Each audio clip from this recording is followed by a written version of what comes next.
कल मरीम नवाज ने अरशद शरीफ की मैयत के साथ तंजिया ट्वीट करके लवाहिकीन और पाकिस्तानियों के जख्मों पर नमक छिड़का।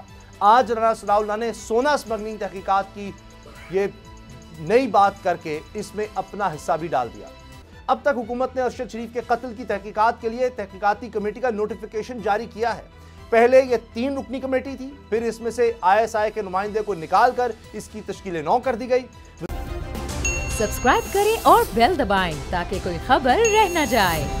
आज के प्रोग्राम में बात होगी अरशद शरीफ के कत्ल की तहकीकात की हुकूमती तरजीहात और लॉन्ग मार्च पर हुकूमत को पहली शिकस्त का सामना। नाजरीन, आज ट्विटर पर वज़ीर आज़म पाकिस्तान मियां शहबाज शरीफ जो इस वक्त सऊदी अरब के दौरे पर हैं, इन्होंने एक पैगाम जारी किया जिसमें वज़ीर आज़म का कहना था कि इमरान न्याज़ी अरशद शरीफ के अलमनाक कत्ल को मामूली सियासत के लिए इस्तेमाल करा है। अपने बयान में वज़ीर आज़म ने इल्ज़ाम लगाया कि इमरान न्याज़ी खतरनाक खेल खेल रहा है, रियासती इदारों पर इल्ज़ामात लगाने की हद तक जा रहा है। वज़ीर आज़म से मेरा मासूमाना सा सवाल है कि जब आपके बड़े भाई जलसों में नाम ले लेकर इदारों पर उंगलियां उठा रहे थे तो उस वक्त आपकी तरफ से ऐसा कोई बयान सामने क्यों नहीं आया? दूसरा, अपने बयान में शहबाज शरीफ ने इमरान खान को मशवरा दिया कि वो बेबुनियाद इल्ज़ामात का सहारा लेने की बजाय सब्र से काम लें और जुडिशल कमीशन के नताइज का इंतजार करें। लेकिन सवाल यह है कि कौन सा जुडिशल कमीशन जो ऐलानात में मौजूद है और हकीकत में गायब? अब तक हुकूमत ने अरशद शरीफ के कत्ल की तहकीकात के लिए तहकीकाती कमेटी का नोटिफिकेशन जारी किया है। पहले ये 3 रुकनी कमेटी थी, फिर इसमें से ISI के नुमाइंदे को निकालकर इसकी तश्कील 9 कर दी गई। वज़ीर दाखिला राना सनाउल्लाह की सरपरस्ती में बनने वाली ये कमेटी कैसी तहकीकात करेगी?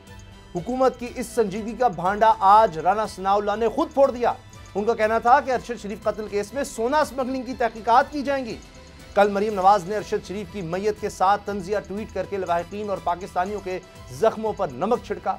आज राना सनाउल्लाह ने सोना स्मगलिंग तहकीकात की ये नई बात करके इसमें अपना हिस्सा भी डाल दिया।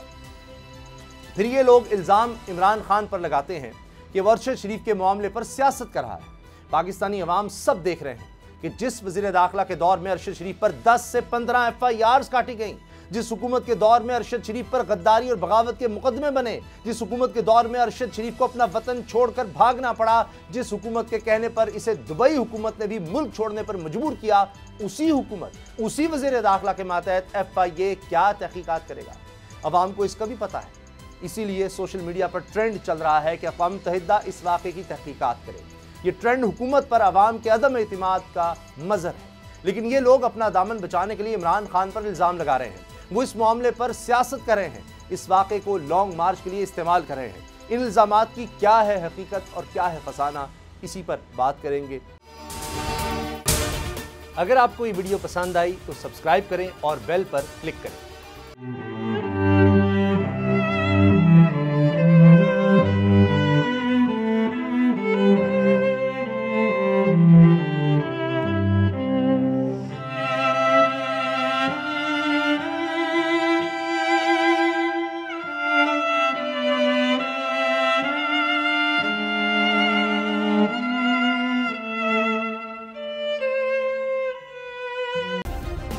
सब्सक्राइब करें और बेल दबाएं ताकि कोई खबर रह न जाए।